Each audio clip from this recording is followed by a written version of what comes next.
Welcome back to the 32nd episode of the DailyFlip podcast. I'm your host, Alex, and today is Election Day. And today we're doing something a little bit different. Normally I record these podcasts early in the morning, lots of different news segments curated with some sort of list or talking points to help me, stay on topic for the most part. But since it's Election Day, we're doing something a little bit different. Tonight, I'm sitting down. I do have two articles that, give a little bit of insight into how the current system is, what this election may look like, or at least what everything may look like tonight before we see the results tomorrow. And then I also have up in front of me a curated list of important elections. So I got some of the governor's races: Arizona, Florida, Georgia, New York. And then I have state Senate races in Arizona, Georgia, Pennsylvania, Fetterman, Oz, Warnock, Walker, and Kelly and Masters, some of these bigger ones. I'm not going to focus on New Hampshire, Nevada.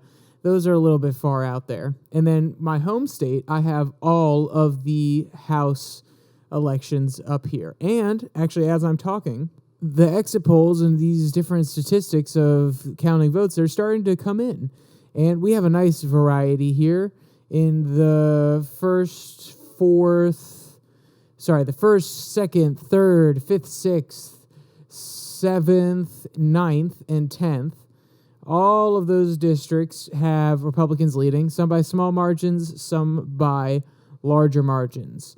And if for some reason you're interested, I'm in the 10th district where Chow and Wexton are currently going to battle it out. And right now, Chow is ahead by about 5 percentage points, 52.8 to Wexton's 47. And, obviously very early, and I'll probably come back to these regularly because everything's still coming in. And I will make one last note of where everybody stands at the end so that you at least have some idea of what's going on. And I know you'll be listening to this tomorrow morning, so it doesn't necessarily tell you anything because things can change overnight. And that's one of the main things I wanted to bring up and talk about during this podcast is what people are calling, or for the last few years has been called, the red mirage, which is the idea that in the course of election night, we see a lot of votes coming in for Republicans. And then as people go to bed and things are tallied up overnight, then you kind of see a shift towards the Democrats. And there have been different theories proposed for this. Maybe Democrats get out a little bit later and the Republicans get out early in the morning. But a lot of talk has come about the mail-in ballots, which in certain states like Pennsylvania are counted last. And it can be disheartening to some Republicans when they see, oh yeah, I'm going to bed with this big lead. I think we're going to win. I don't see us losing this one. And they wake up and it's either extremely close or they've outright lost. And it kind of makes Republicans wonder, is there any fishy business going on?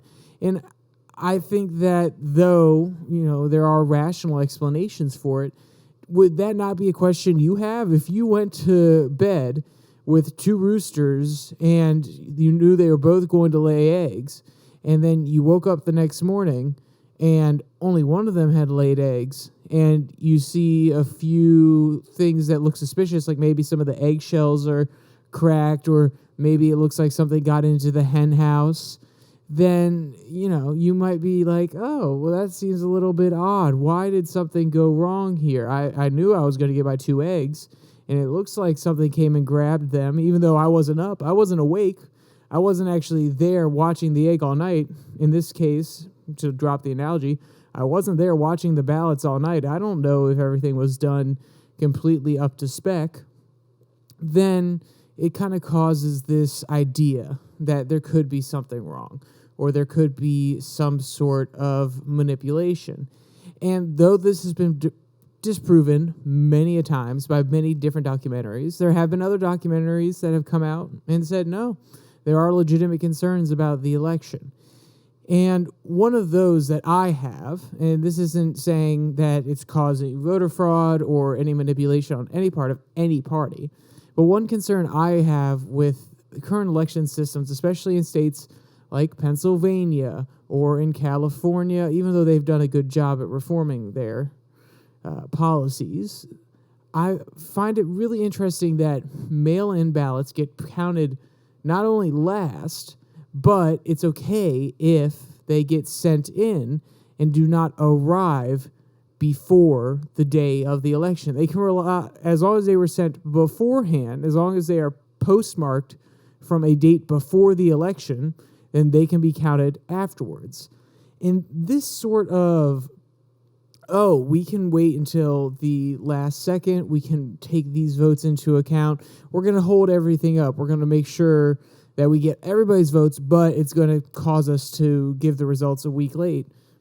It really builds the tension, and it makes these races much more divisive than they need to be. If people have their results the day of or the day after, then they're less likely to be angry, unsure, fearful. No matter what side wins, at least you know, if you're the losing side, that you lost, and it's not, there could be something happening, and then you really get your hopes up, and then when you don't win on that fifth day of waiting, then all that anxiety that's built up, and let's be clear, I don't know if you should necessarily be so anxious about who wins your election.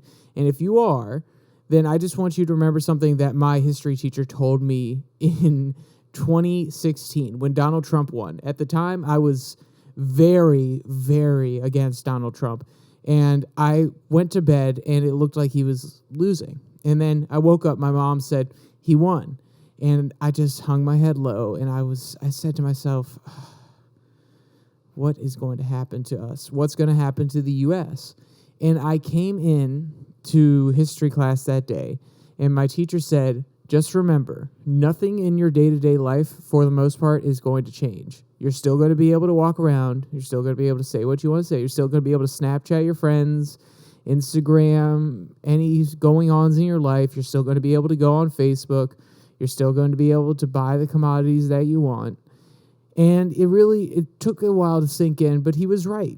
Even though at that point in my life, I was not okay with the Donald Trump presidency, I took a step back over the next few months and realized, wow, no, this didn't affect my life as much as I thought it did. These congressmen and women are practically incompetent. They said they were going to do all these big things when they got in there, but then they weren't able to do half the stuff they said they would.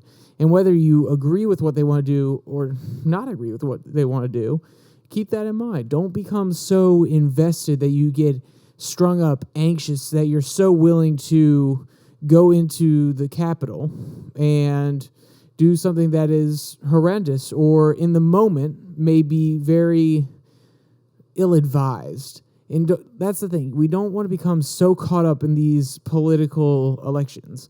If you want to get caught up in your football team, I understand. There's a certain amount of connection you have with them, and if they lose, you can be angry, you can be sad, and if they win, you can be happy, elated. But at the end of the day, it's still a game. And at the end of the day, this is just an election. There will be another one in 2 years, another one 2 years after that. It's not the end of the democracy. Like Democrats on one side are saying, if you put in certain people, it's the end of the democracy. We're no longer going to have democratic rule after this. And then some people on the right are saying these people are taking us towards a socialist regime, or some of their draconian lockdown policies, they're authoritarians. This kind of rhetoric always comes out during election season because they want to demonize the other side. And you can't let yourself get caught up in those kind of talking points. At the end of the day, it is not the end of democracy if either side wins. We the people, are still able to keep our representatives accountable.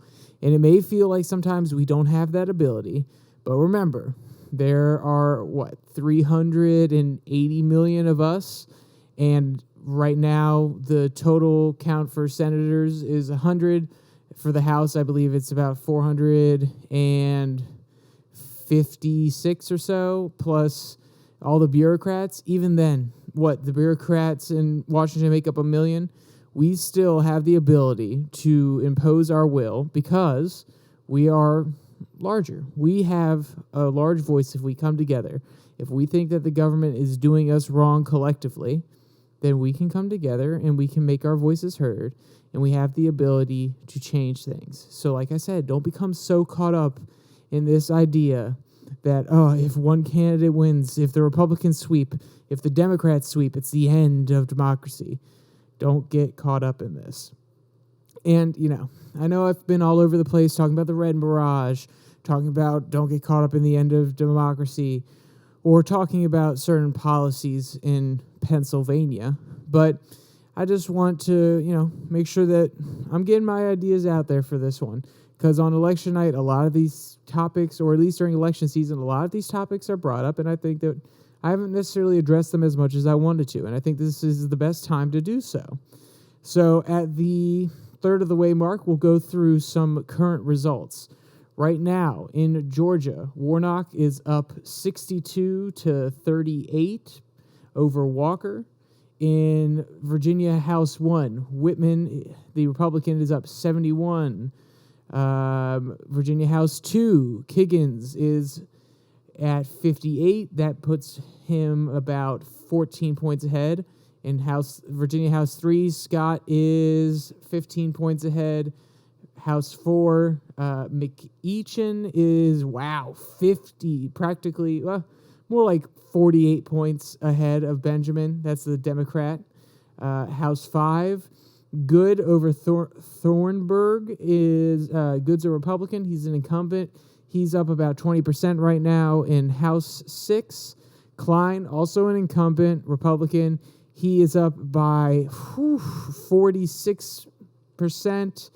And then remember that key race that I was talking about in the Virginia 7th, Vega versus Spanberger. Spanberger is the incumbent here, a moderate Democrat in a very Democratic district. And currently, she is about 25 points behind Vega. So we'll see how this one develops. Remember, the talk of the red mirage, a lot of these areas happen to be places where Republicans get out and vote, or maybe the Democrats decided to absentee vote or mail-in vote. So these results can shift over time. Don't become too attached to them.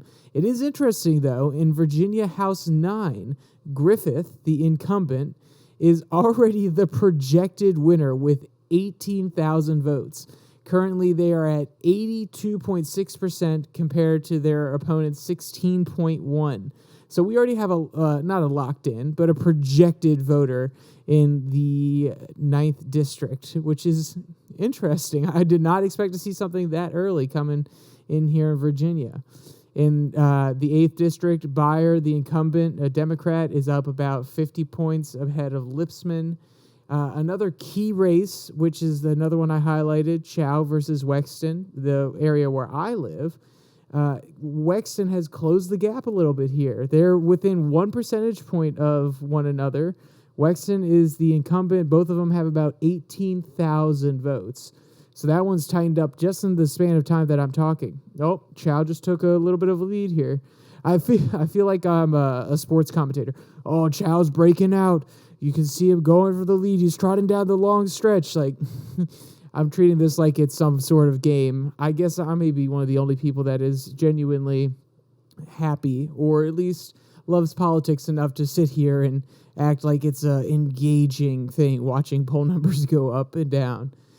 So then in House 11, Virginia, House 11th District, Connolly, who is an incumbent, is a staggering 69.2%, and his opponent, who is a Republican, Malaise, is 30.7%. So he could be walking away with this one. It's not as large as the gap is with the Griffith election that's already projected to have a winner. But, keep your eyes on that one. Now, here's the interesting governor's races. So Arizona and New York haven't closed yet, but Florida and Georgia both have. They've started closing their polls, so we have a lot of votes coming in, and goodness gracious, Florida, I don't know what they're doing. Actually, I do know what they're doing, and we will talk about it once I go through these results. But they already have, over 4 million votes in that they've already counted.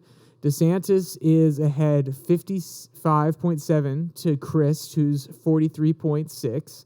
And DeSantis has about 2.5 million, and Christ has close to 2 million votes. So, they're obviously doing something right there in order to get these votes in so quickly. And then we have Abrams and Kemp in Georgia, and Hazel, who has a 0.5% of the votes, which is great to see an independent candidate, holding their own, compared to Abrams' 56% and Kemp's 43.4%. But, Hazel maybe appeals to people on both sides, maybe peels some people away from Kemp and Abrams. Maybe it won't be a big deal. Well, it will be interesting to see the breakdown of that when everything's said and done and people who voted for Hazel are asked, who would you have voted for if Hazel wasn't in? It'll be interesting to see, because I think that one's going to be closer than people are actually predicting. A lot of the pundits I've listened to on the left say, Abrams could win this one handily. She's really been out there. She's made a few blunders on the debate stage and on the campaign trail, and Kemp really has the support of the sheriffs. But she has a strong message on certain social justice issues, abortion. So a lot of the pundits on the left are saying she has a good chance of winning. And a lot of the Republicans, their pundits are saying, no, Kemp as the incumbent and also being less radical than Abrams has a great chance of winning. But right now, he is trailing behind by about 12 percentage points. So we'll see how that one closes up. So those are our governor and House races. Oh, we have two more projected winners in Virginia. House District 1, Whitman, with 66.8%, is projected to win the 1st district, and the 4th district, McEachin, a Democrat, has 71.5% of the vote currently, and he is also a projected winner. So it's good to see Virginia coming in with early tallies. These are not necessarily the largest districts in the world, so it's a little bit easier. Let's go on to our Senate race. So we only have one here. Warnock versus Walker. Warnock sitting at around 60%, while Walker's sitting around 40%, and Oliver sitting around 1.5. I know that math doesn't add up exactly, but Warnock is a little bit lower than 60. Walker's a little bit lower than 40. So it's not as tight as people thought it may be, and with a lot of this talk of a red mirage where mail-in votes will be counted last, and those tend to be Democrat, at this point, it appears that Warnock's going to pull it out, but we have a long night of counting to come, so we'll see. And there's no word from Arizona or from Pennsylvania. So, what I wanted to talk about with Florida, there's a very poignant topic when it comes to the election system in the United States, which is with the introduction of a more robust mail-in voting system, and because of the pandemic where we extended the dates on which you can vote or the absentee dates that you can vote, there have been a lot of holdups and a lot of challenges when it comes to counting these votes in a very quick fashion. And a lot of people on the right are pointing to Florida, and they're saying, look at what Florida's doing. For the most part, over the last 2 years, maybe 4, because in 2000, let's go back to 2000 when they had the worst, and I repeat, the worst election system that caused the big debacle between Bush and Al Gore. And they've really changed and addressed the election system, and they've made it a lot more quick. And why I think this is important that you have a quick decision is, one, it allows, if there needs to be a runoff race, if you're able to tally those votes very quickly, it allows that runoff race to be done extremely fast, so we don't have a situation where we don't know if we're going to have the proper electors to confirm the presidential election like we had last time, where it was up in the air if the Georgia race would finish in time to be able to actually send electors to the state, the federal government, in order to confirm Joe Biden as president. And it's not necessarily quite that simple. They were going to be able to do it, but there were still questions of how legitimate it would be if all the votes in Georgia weren't properly tallied at that point. But the other aspect of it is people have more confidence in the results if it's done quickly. And what I mean by that is not like, oh, immediately, oh, look at that, Rubio just won out of nowhere. That's a little bit suspicious. But if you're spending an entire week constantly recounting ballots and, oh, we found some more for Republicans, or we found some more for Democrats. Oh, look at this, we missed this pile, or we have to discard these. With more time comes more doubt. And it allows people to speculate, come up with conspiracy theories, and let the ideas fester. And when you have a system that can be done in practically one day, like Florida, it really ensures that the voters have faith in the election, the results. And for the people that won, yes, we won, quick, decided, easy. For the people that lost, like I said earlier, it doesn't build up this anxiety. It doesn't allow them to build up those conspiracy theories or those kind of remarks that would be considered election denying. I don't like using that term because it's overused by both sides, and both sides are accusing the other of being election deniers if they lose during this race. But it also gives them time, the losers, to really process. They can say, okay, you know what, we lost. It gives them a little bit more time to process. They can move on with their lives and keep on rolling. And at the end of the day, it's sad that we have to say that. It's sad that so many people have become so invested in these elections, and that if their candidate loses, they go and cry.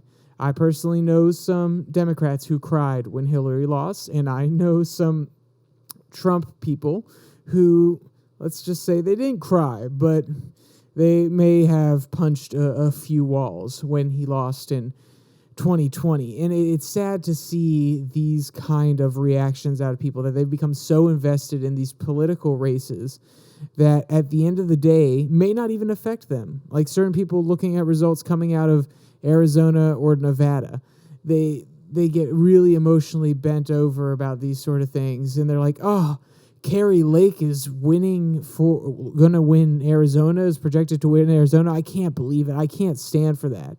I'm like, I could understand your argument if you were talking about the Arizona Senate, the senators from Arizona, because that could directly affect you to some degree on the federal policy. If there's someone that doesn't have the same values as you and they get in and they're that one vote that is needed to pass legislation that you don't agree with, I could see how you would be invested enough to be sad about that, but not crying. But when it comes to like gubernatorial races, at the end of the day, if you don't live in Arizona, it's not going to affect you as much as you think. And people have become way, way too caught up in this idea.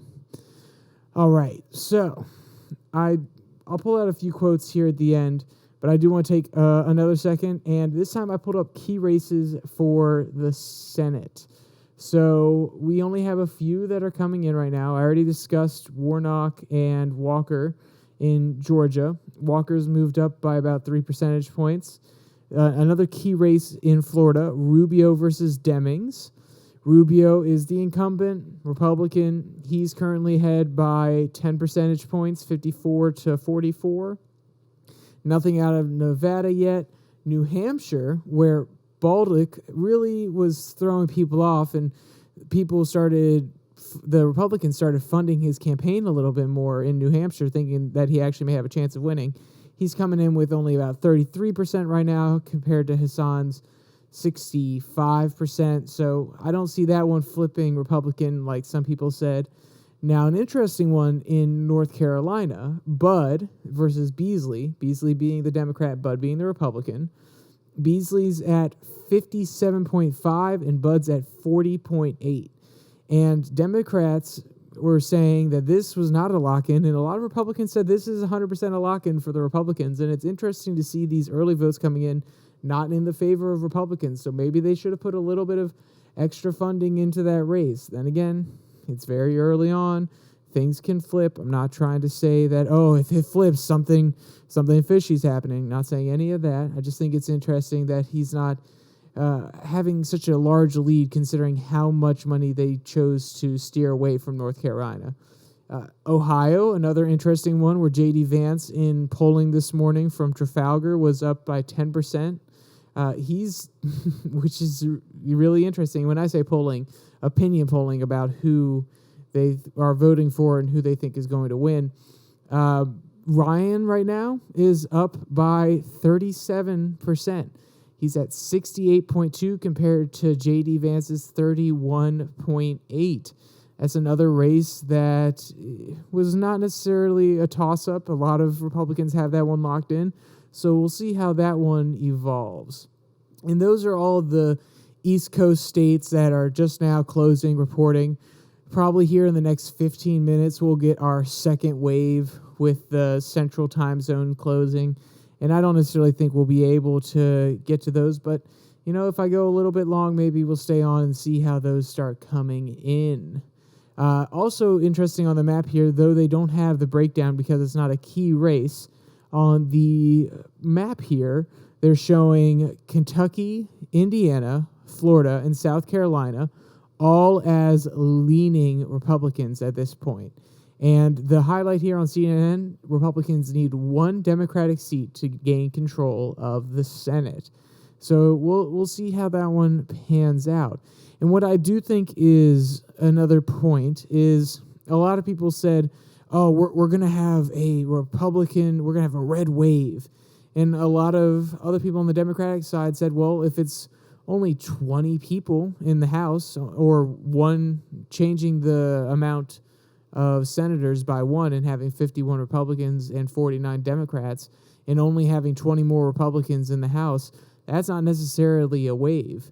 But remember, the presidential election, the 2020 elections, the Republicans showed up in big numbers in the House, and they're at, for only being the minority, they're at a pretty large number. I believe it's somewhere around 188. Yeah, that's the number. It's 188 current seats held by Republicans. So all they really need is about 20 to 30 seats, and they've locked in a pretty good majority here. And going forward, they can build on that in the next election. So we may see a solid streak of Republicans here for the next few years. So looking at these House races, I'll go to the key races here. Let's see if we have any East Coast results in yet. North Carolina is going in favor of Nichols, 61.6 to 38.4. Ohio there's a nice tight one between Skies and Gilbert. They're sitting about 50 each. And then races favoring Democrats. We have one between Burns and Kushner in New Hampshire, and it's actually 50-50 split right now. So we'll see how that one pans out. I don't see New Hampshire turning red anytime soon, but there may be some gains to be made there. In Georgia, between Christian and McCormick, it's about a 50-50 split. Between Lee and Kuhn in Florida, Lee is leading by about 14 points. Another one that just popped up from the 27th district in Florida, Salazar versus Tedito. Salazar is leading by about 20. So it looks like it's either in favor of Republicans, like this one, Kiggins versus Laura in Virginia, House, the second district. He is leading by about 17. So it appears it's either a dead even race or the Republicans are leading so far. And then, you know what? I'll pull up the governor stats. Why not just go through it? Not necessarily looking at the key races, but looking at all of them. So we have DeSantis still ahead by nearly 14 points. Kemp has closed the gap to only about 7 points. Oh, that might be a little bit scary for Abrams to see. Hazel has not moved. Our favorable third party. Let's go. Sticking to that solid 0.5%. You're making such a big difference, Hazel. I promise it will be worth it. It'll be worth it. You'll go down in the history books as the guy that got 0.5. Yeah. So nothing's really changed on any of the governor's election. And a lot of them aren't necessarily on the East Coast. So I want to see what happens with New York when those start to come in, because a lot of people have been saying that Zeldin has a chance of beating Hochul with some of her dismissive comments on crime and not necessarily wanting to debate Zeldin, or at least saying that she wasn't going to initially. So we'll see how all those come out. And I'll just close on one or two quotes, one talking about the red mirage and another one talking about Florida's voting system. So in 2022, day of returns in key states appeared to favor Republicans, while it took days to count mail-in ballots that helped Democrats over the top. Quote, it is also possible Democrats could lose control of one or both chambers of Congress, even after all mail-in ballots are counted. Essentially, the public understanding is that it could be days or weeks until final results are known, end quote. And there's one more from this Axios article that I really liked, and I want to highlight for you. Quote, Democrat John Fetterman, running against Mehmet Oz, released a memo on Monday saying Republicans are already laying the groundwork to potentially spread false conspiracy theories about the likely red mirage of ballot processing in Pennsylvania. End quote. Oz's campaign did not respond to requests for comment, though his campaign had previously said he will accept the results of the election. And this is what I was getting to earlier, which is every single side is claiming that the other side is going to say that the election was stolen, or they're saying that, these guys, they've been claiming that the election is going to be stolen, or that's an unfair election. Both sides are doing it at this point, and this is not a healthy discourse. And honestly, I thought with Joe Biden winning in 2020 and the Democrats coming back into power in the House and in the Senate, those a small minority, a very thin one, a very thin majority with Kamala Harris at the helm in the Senate, I thought that all this conversation would be over, but no. The media is just too caught up on this narrative. They're trying to scare people, and the politicians are caught up on this narrative because then they can claim that they justly won because there was some sort of corruption involved. So, and that keeps their people riled up, and it makes sure that their base still supports them the next time that they run for office. So I think it's sad that we still have these type of conversations, but it is what it is. Hopefully, over the next few years, with the new generation coming into politics, they'll finally call out the BS and say, no, okay, at the end of the day, the election results are what they are, and we trust the election system. And maybe we can start, reforming some things like Florida has over the last 20 years to get results back quicker and to limit the amount of extra time that is provided for mail-in ballots.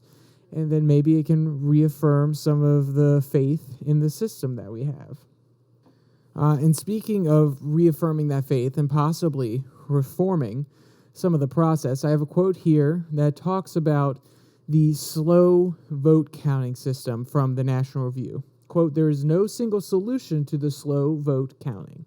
Pre-canvassing is one. Additionally, courts should be barred from extending the deadline to submit ballots, absent truly catastrophic circumstances, end quote. And they're referring to a situation maybe like the pandemic, which could be argued that there was justification for allowing there to be an extended mail-in voting time period. But now that we're past that, we should probably move on from it. That's what the National Review's getting at with that one. Quote, states should replace incompetent local election officials and adequately fund jurisdictions that need more help getting votes counted quickly, end quote. That's an obvious point. Get rid of the incompetent people, but we've been saying it for years, and it has not happened. Quote, voter registration should be closed far enough ahead of Election Day to ensure that every polling place has up-to-date voter rolls, and Congress could impose more standardized on the base and across-the-board voting standards, end quote. And I think that last one is a little bit scary. We don't want Congress getting too involved in elections.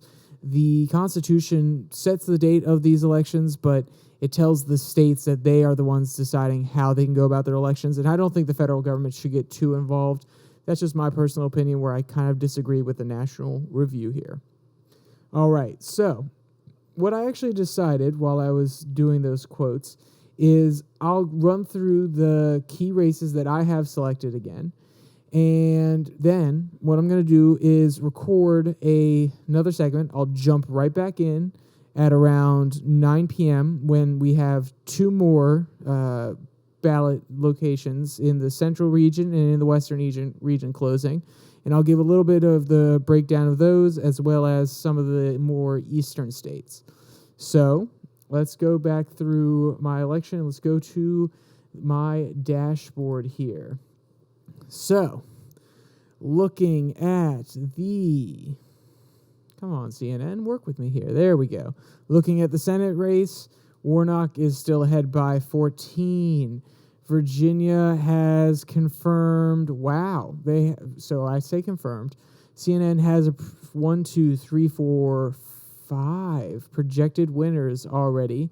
2 of which are Democrats, 3 of which are Republicans. Wow, didn't see that one coming. The 2 really key races that I was looking at in Virginia, Vega versus Spanberger. Vega, the Republican candidate, is ahead by 13 points right now, nearly 18,000 votes. And in the 10th district, wow, Wexton has overcome Chow, looking at 52.5% to 47.4%. So that means Wexton has about a 7,000 voter lead. So that one flipped in the time that we were talking. Kemp is still closing the gap on Abrams in Georgia. DeSantis is still 15 points ahead of Christ, and nothing has come in from New York, and obviously not from Arizona. They're not going to close their polls here for a while. All right. For you, it will just be a second when I'm jumping back in, but for me, it will be about an hour, so I will see you then. Oh, wow, look at that. We're back. All right, so... It's actually been about 2 hours, and I wanted to do that so we could actually get the mid-central time zone, the western time zone, as well as a little bit of the opening from the western time zone. So it is a little bit later. What we can report on now, Arizona, the Senate race between Kelly and Masters. It's not seeming to be a close one. We're looking at about a 15-point lead for Kelly. In Georgia, it has reversed. Walker is ahead of Warnock by about half a percentage point or so. Probably going to go to a runoff, so we'll see how that ends up being.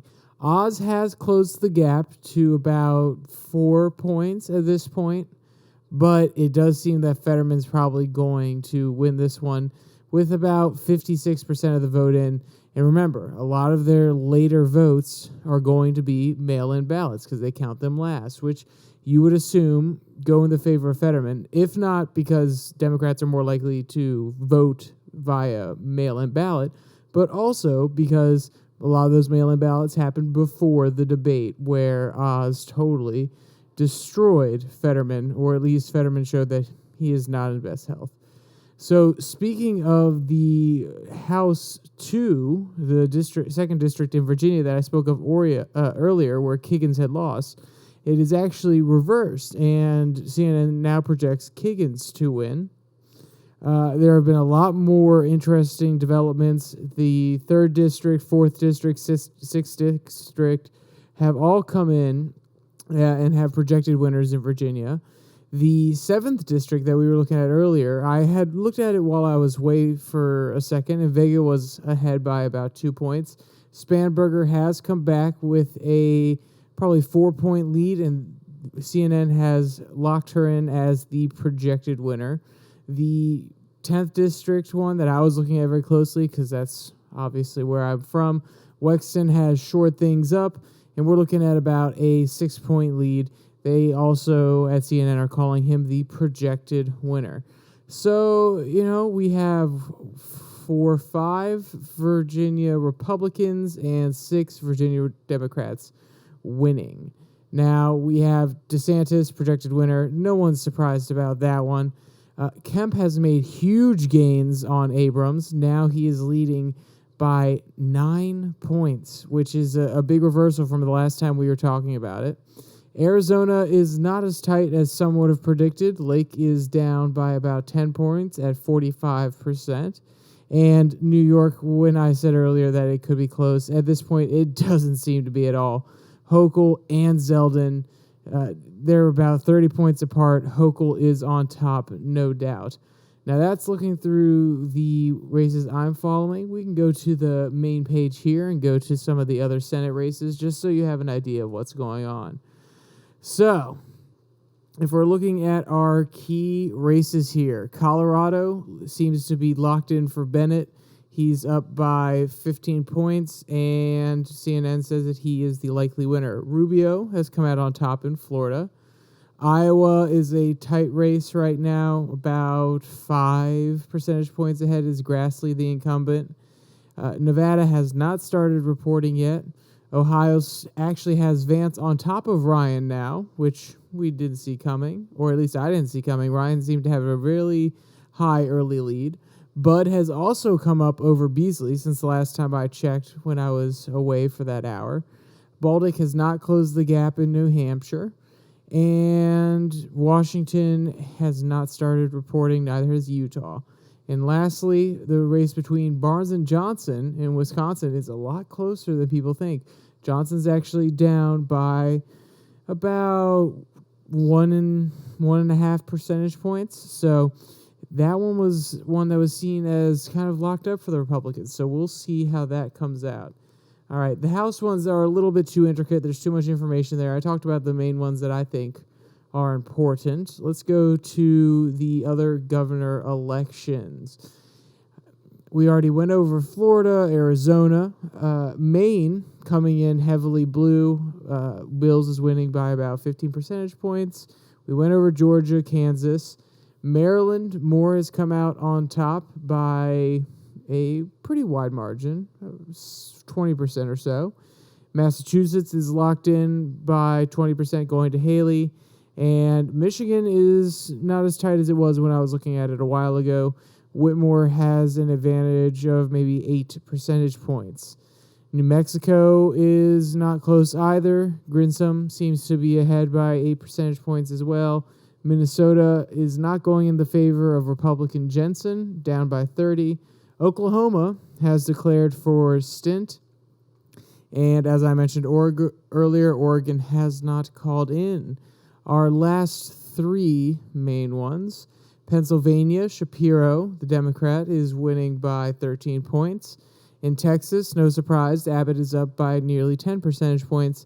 And in Wisconsin, it's running about a 6-point difference between Evers and Michaels. So we'll see how all of these pan out. There could be some red mirages. There could be some blue mirages in some of these different states. Just depends on which cities they're counting first, and then also whether they have mail-in ballot policies such as Arizona, Pennsylvania, or some of the other states.